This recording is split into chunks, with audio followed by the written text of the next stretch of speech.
All right. Welcome to the late night Big Blue Beards show. Solo show tonight. Monty and Sarge are both out of commission. Nothing big deal other than just life happening. Monty's getting married. Sarge has got to arrest people. So I'm here solo. So what's going on, everybody? Training camp just ended. The players are going back on break. I'm working on 3 hours sleep a night with a newborn. So this could get a little crazy. You never know.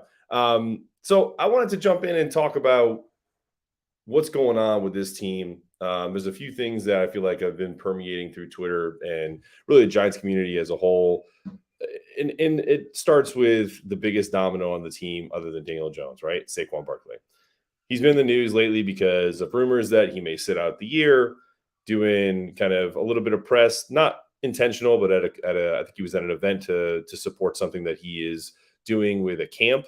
And he's talking about respect. And as someone that's worked with contract negotiation for the past 8 years in what I do for my profession, in some way, shape, or form, when you're talking about respect, you're talking about money. What is fair? What is not fair? And the only thing that's not fair about Saquon Barkley right now is that he is a running back, not his value to the team, not his value as a captain, not his value as a New York Giant. He was drafted too high. That's not his fault. He has already been compensated fairly in his career by the Giants. His rookie contract as the second overall pick was worth well over $30 million guaranteed. If he was not a New York Giant, would he have the opportunity that he has from a licensing perspective in terms of his brand? Derrick Henry is a Tennessee Titan. What commercials has he done? Where do you see him other than just being a big bruising running back? There are people that have gone through the New York Giants organization that have played non-premium positions that have parlayed their career as a New York Giant into a cottage industry. I'll give you one great example right now. Michael Strahan, the man who has a gap in his teeth, who has a lisp the size of the Grand Canyon, is on the Today Show. Good Morning America. He's doing all kinds of interviews. He's charismatic. But part of that is because he was in the New York market. So Saquon's leverage is less than what we think in that regard. They have all the leverage. Do you think the Maras are worried about whether Saquon is giving them a bad name? No. These guys are the owners. They're billionaires. They know business. They understand the dance. Right now, he thinks he has a lot of leverage, and the only leverage he has is to threaten not playing this season. I don't think that's a realistic option for him, but that's what we have going forward. Additionally, there's really no evidence that the Giants are trapped. Some of that was talked about in a clip that I'm going to play from Colin Cowherd. Colin Cowherd, who has literally notoriously been wrong about more things than he's right about. I have to admit, I enjoy his program, but he's an opinionist. He is absolutely not in the know. He has relationships with people that tell him things. And it's very similar to when you follow any type of news and someone says, sources tell me, that is someone that is a trusted advisor to that person. That does not mean that they understand the situation. Doesn't mean that they're in the room. It means they could have heard it third party. So things get lost in translation. And there's a lot of narrative that goes involved in this. Just to give you an example, I played this clip a little bit on Twitter, but if you didn't see it, this is the kind of thing that you hear on Colin Cowherd. But we're supposed to take this man and run with his narrative over even just the fans. Watch this. Saturday morning, I woke up and I wondered when Ben Simmons was playing. And I am more interested in watching Ben Simmons tomorrow night than I am watching LeBron tonight. Okay, full stop. I know this was 10 years ago, around about, but I found this clip because it speaks to when people give opinions in big markets, in big media, they have absolutely no accountability for how ridiculous they sound in the moment or even afterwards. Ben Simmons at that point was a all-star, averaging like 17 points, 9 rebounds, 8 assists. That's okay. That's some really great. That's some above average numbers.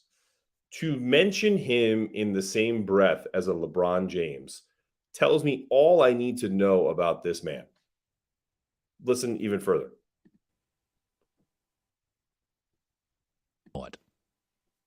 But I had one of those epiphanies Saturday morning. I woke up and I wondered when Ben Simmons was playing. And I am more interested in watching Ben Simmons tomorrow night than I am watching LeBron tonight.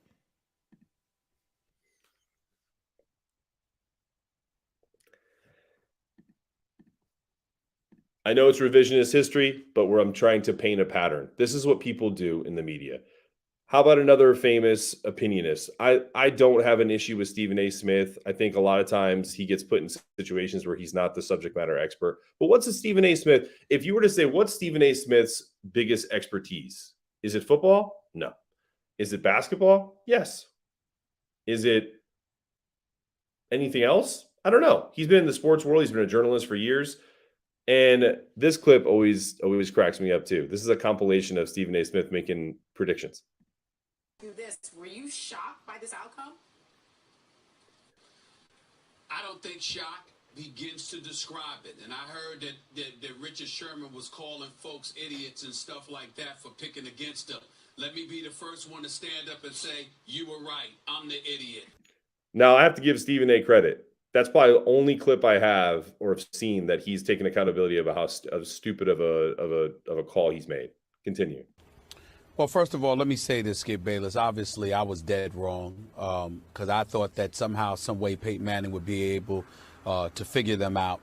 You're going to pick San Antonio. How do you know? Because I know you. Skip Bayless, I'm going with KD, Russell Westbrook. Whoa! No surprise. Go back to the finals. No surprise. I'm going with the crew to go back to the finals. A rematch of 2 years ago. Derrick Rose, healthy for the Chicago Bulls, will propel the Bulls to the NBA Finals. They will beat the Cleveland Cavaliers. They will represent the East in the NBA Finals. Remember, I picked the Cavs in 6. I have close to zero confidence in that pick right now. So we asked you this question, and Stephen A., we'll start with you first. Who wins Game 6? I picked the Cavs to win in 6. Obviously, I was wrong about that, but I'm not jumping ship. Okay. I'm going with LeBron tonight on his home court. Win the NBA title, 105-97. You do the 21. Super Bowl 50 from Santa Clara. Who you got? I got the Carolina Panthers winning the Super Bowl. But my those are my favorite. It's all good. Listen, the bottom line is this. I heard somebody in here, I think it's Ben. I haven't seen him on here in a while, so I'm going to shout him out. He's 100% right. We are, as we all are, we're all opinionists.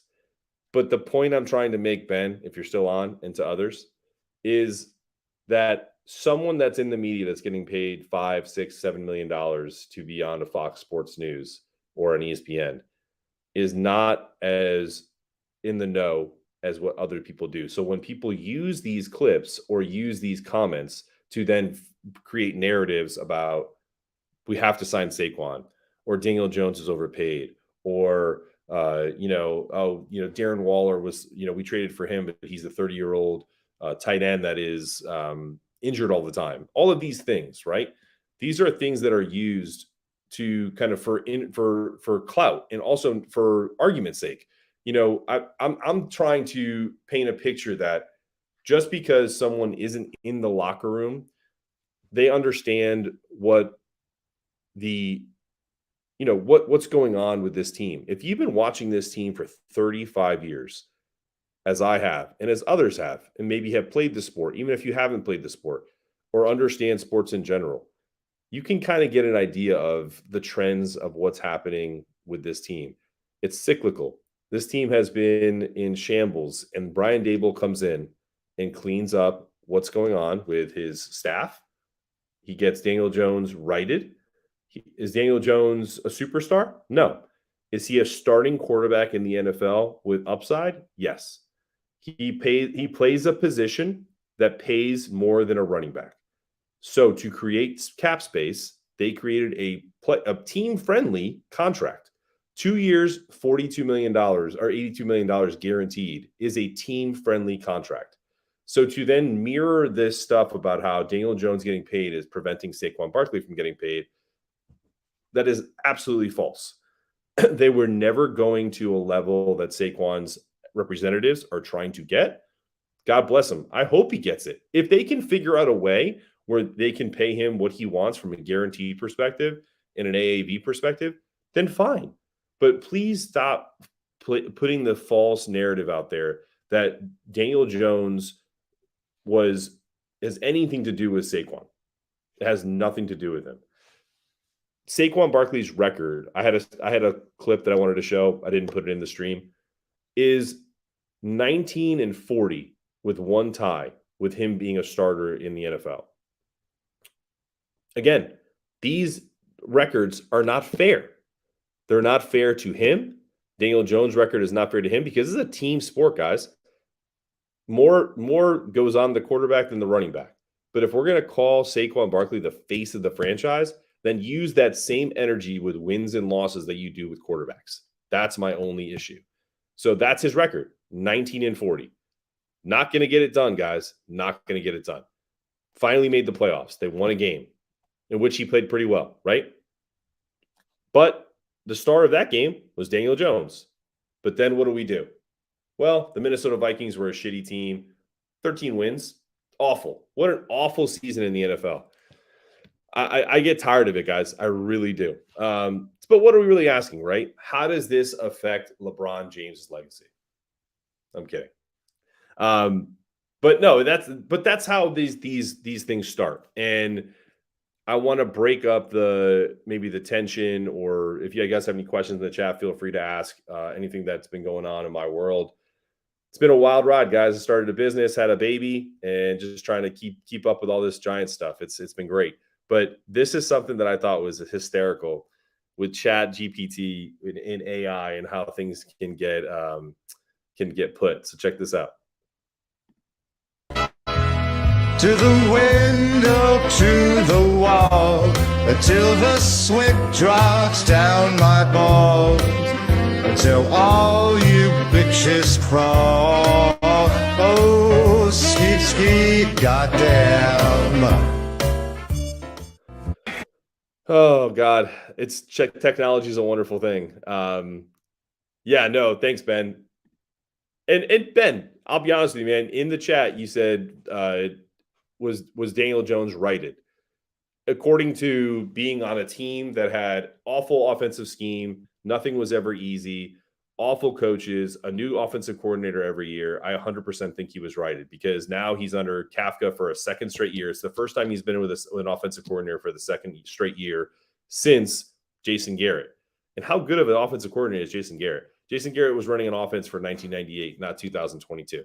So I really do think that this is a righted situation, because what was the biggest knock on Daniel Jones? Turnovers, right? Not knowing when to run, pocket presence. Even I was screaming about that earlier in the year. Once this kid got more comfort level in this scheme, he started to take off when he needed to take off. He didn't throw a lot of picks. He made safe throws with a wide receiving core with guys that you've never heard of. So again, debatable, right? Are they numbers worth 40 plus million? Probably not. But I really do think that was the market.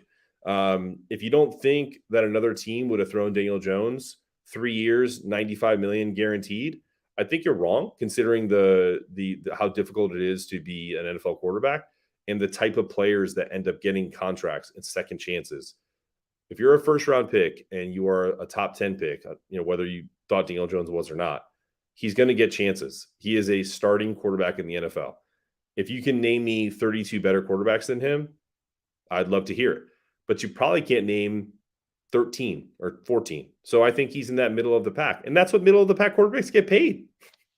Unless you're talking about number 18, 19 guys who are backups, that's what these guys get paid. We were never going to get a Mitch Trubisky type deal for a guy like this who started a full NFL season, won a playoff game. Whatever you say about him, winning that playoff game made my man some money. I said it on a New York Revival show. As soon as he won that playoff game, he was going to get the Dak Prescott deal. Because guess what? He has as many playoff wins as glorious Dak Prescott. That is a fact. Dak Prescott is not a winner. And my wife is in the other room. I'm trying to say that not so loud so she doesn't come barging in here yelling at me as a Cowboys fan. But it's one of those things where, I don't agree with that. No teams would have offered him money. And I think that's where the Colin Cowherd thing makes me laugh, because he said that the Giants were trapped. They were, that John Mara came in and said, do this, this, and this. If there's anything, yes, the Maras do love Daniel Jones, Ben. They do. But they hired people from outside of the organization to run this show. If Brian Daboll did not like this kid, he'd be out on his ass. They would have not signed him for a long-term deal. And guess what? 2 years, if he's not doing what he's supposed to be doing, guess what they're going to do? They're going to get rid of him, because that's how non-guaranteed contracts work. That's what quarterback contracts are. It reminds me of a Kirk Cousins. Kirk Cousins is an average NFL quarterback. Guess what? So is Daniel Jones. The difference is Daniel Jones can move with his feet and make plays that Kirk Cousins cannot. That's the difference. And he can be a dynamic playmaker when they put him in the right situations. Is he Lamar Jackson? No. Is he Patrick Mahomes? Absolutely not. But that's not all we're going to talk about today. Does anybody in the chat have a question that they'd like to kind of throw out there? I think what I'd love to know is, how would we feel about, whether the Giants sign Saquon or they let him walk? Because you know what, guys, like, I know these are guys who maybe were in a different section of their career, but it's happened before. We've had players who we've all loved or really revered as Giants that move on. And here's a couple of my favorites. If you have others, feel free to talk about them. But this is my absolute favorite. No, I didn't say absolute favorite. It's weird that all these guys go to the Raiders. But one of my favorites is Jeff Hostetler. Guy won a Super Bowl, took over for Phil Simms when Phil Simms got injured.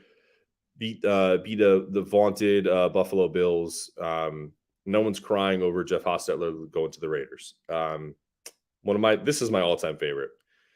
And if Justin Tuck, I know you're not watching, but maybe we'll tweet it out to you. Justin Tuck. Look at that shredder mask.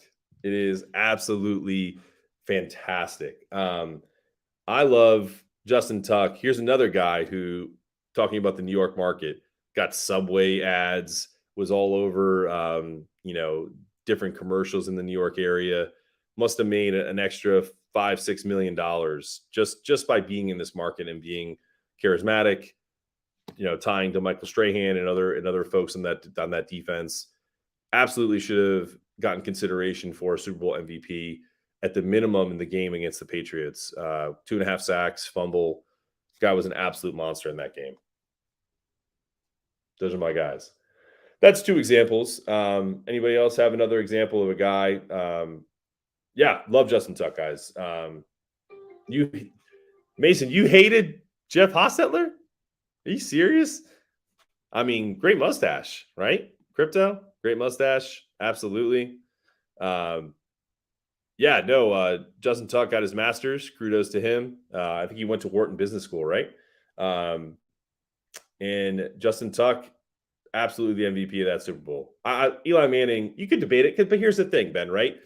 Eli Manning, one of the greatest Giants of all time, Super Bowl MVP. I think you could have given Tuck the MVP in the first Super Bowl, but Eli definitely in the second. I don't think that's debatable. I don't think there was a guy who had a better a game going forward. But yeah, I mean, I'm probably only going to go for about 10 more minutes as a solo show because I don't want to drag it out. So wanted to maybe show a couple other clips if I can find them. Wanted to talk really quick while I'm doing this and divert into some of the business stuff that I've been doing. So guys, I started a recruiting agency. If you own a business, if you know someone that owns a business and they are looking for staffing in areas that I have an expertise in, technical staffing, design, marketing, sales, send them my way. Feel free to reach out to me. You can do it discreetly on DM and Twitter. They're always open. And showing, and for all you Giants fans, the name of my company is called Recruiting Giants. I wanted to make it something that I'm passionate about. And it's something that I feel like is mirroring a couple of things that I love about sports and getting people jobs. So if anyone ever needs anything, if any of the Twitter followers, if any Giants fans are having trouble finding jobs and they want to have their resume looked over, feel free to reach out to me. It's not something that I have a package that you can buy, but it's not something I typically charge for unless it's asking for extensive time that's consumed, and we can talk about what that would cost. But yeah, man, guys, if you guys ever need anything, you feel free to reach out. I am open for business in that regard. Yeah, let me see if I'll show you. There's a really cool picture I can probably show. It is a great name, isn't it? Let's see if I can find it. Desktop. Show you the logo. We'll put it up on the big screen here.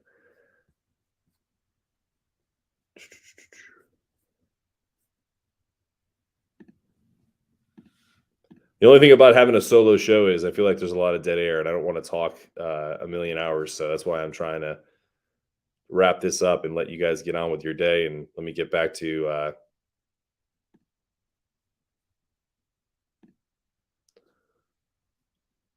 well, can't put it up. There is one more clip I wanted to show, and I'm going to find it. If you guys are fans of Ted Lasso, it's one of my favorite shows. This season wasn't the best, but I really enjoyed the last episode. And one of the things that I love about Ted Lasso is, one of the things I love about Ted Lasso is that it takes me away from something as toxic as Twitter. And it really kind of crystallizes what we should all be about, which is being better human beings, having empathy for each other, trying to help each other out when we can, and redemption, right? There's some really good narratives in the show where it's about the team aspect, that no one person is bigger than the team. And that's one of the things that I wanted to end on, is talking about that. And I'm not accusing Saquon Barkley of being a diva. I don't. He was asked a question. He answered it diplomatically. He's never thrown any of his teammates under the bus. He's been a great captain and a great ambassador to the New York Giants. So I don't want anyone to think that I'm doing that. But one of the things that I love about, that show is they have shown like the arc of like what a me first person can do to a team that is not a particularly talented team, right?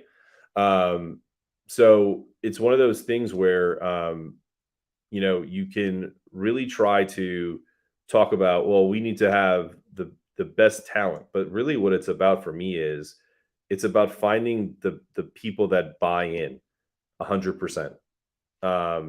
And I think you can see it written all over Daboll's face that he's frustrated with the Saquon stuff, because he probably knows that Saquon is 100% bought in, that this is the business side, and that he doesn't want a guy of his stature to get looked at in that way. Because Brian Daboll does remind me of a coach that is a caring coach, that is not a, fire and brimstone.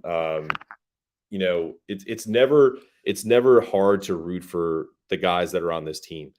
I mean, I think there's only been a few guys who have just been like, man, if they were to sign him, I'd have a real hard time rooting for the Giants.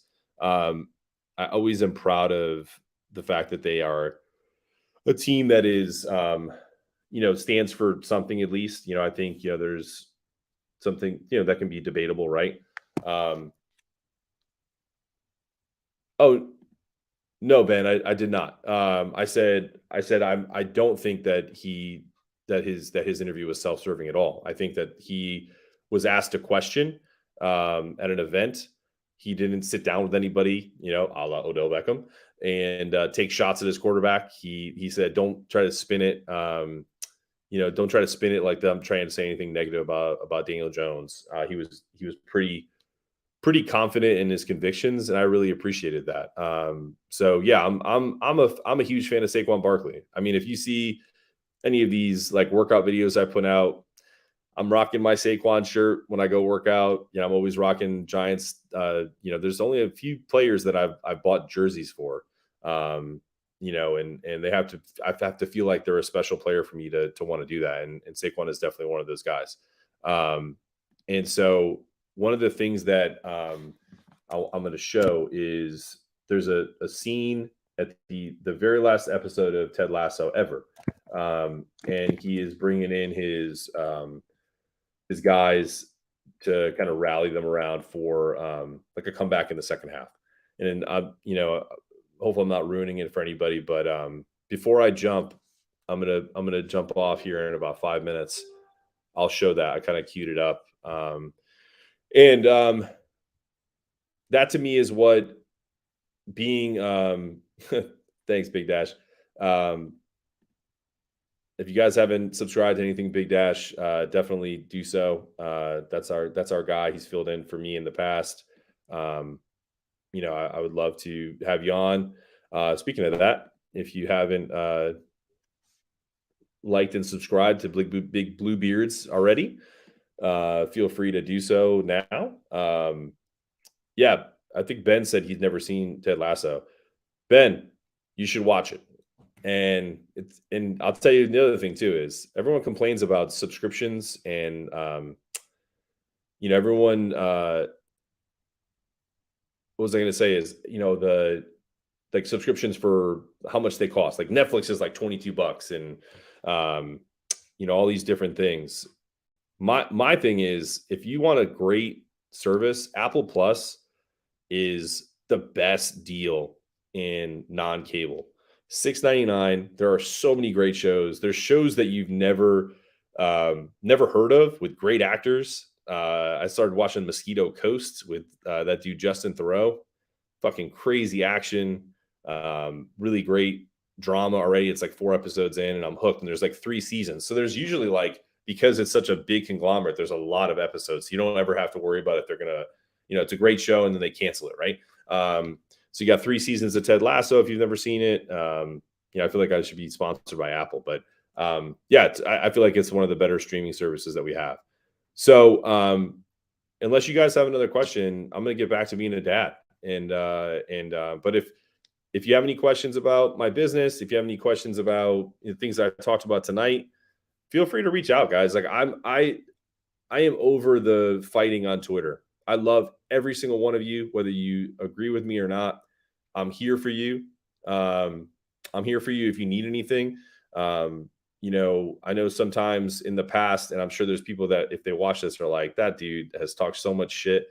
You're right. Sometimes I have. And sometimes the younger me, the more the ego me comes out and I get frustrated or, just like any human being. But the reality is I'm a work in progress. And I want to be, here for each and any one of you that has questions or wants to talk Giants or just business in general. It's fun. It's fun to run your own business. It's hard. Someone said the only people who run their own business are people that want to work 100 hours to not work 40 hours and have a boss. So I'm the boss. I'm a crazy man, trying to create enough time for my family and enough wealth to retire before I get to 50. I got 8 years to go. So, again, love you guys. And I'm going to play this Ted Lasso clip before we go.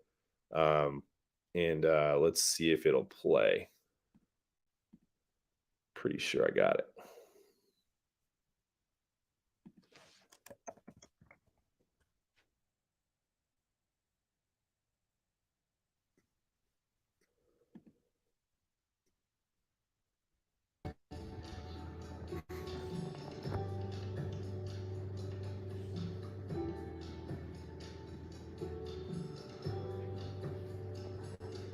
I know folks like to say there's no place like home. That's true.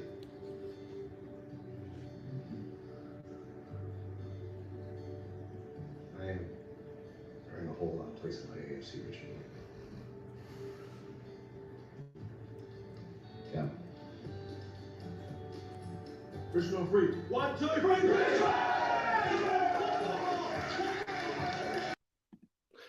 So before I go, I'm asking you to believe in the Giants. I'm asking you to trust in the process. I'm asking you to believe that these guys who get paid millions of dollars are going to get this job done and win us another chip. I believe that Daniel Jones is the quarterback of the future because of what they've told us, not because of my biases and my instincts at the beginning of the year. I played college football. I was a safety. I never would want to have to tackle Daniel Jones because I'm only 5'11", and he's a big boy. But I can tell you that I would love to pick the brain of these GMs and these scouts who have decided that this guy is the guy going forward. Because if that's what they're telling me, then it's good enough for me. And I want you to believe in that the way that show tells you to believe in that shitty Richmond team that, does well in that season. Fictional, yes, but what's sports, guys? Lots of great things happen in sports. We've won Super Bowls with the worst quarterback in the game every single time. Every time we've won a Super Bowl, we've never had a superstar. Eli Manning has become a star outside of football now, but he was not the best quarterback in those games, clearly, against Tom Brady. So think about that when you start thinking about, can Daniel Jones win a Super Bowl? He absolutely can. He's going to need help, and that's what I think Brian Daboll and Joe Shane and all of everything. It's a team sport, right? Kafka, Wink, all the draft picks this year. My guy, Jalen Hyatt from Tennessee. Love it. Love you guys. Hope you enjoyed it. I'm going to jump off. Go watch Ted Lasso. If you haven't watched it, it'll change your life. All the best.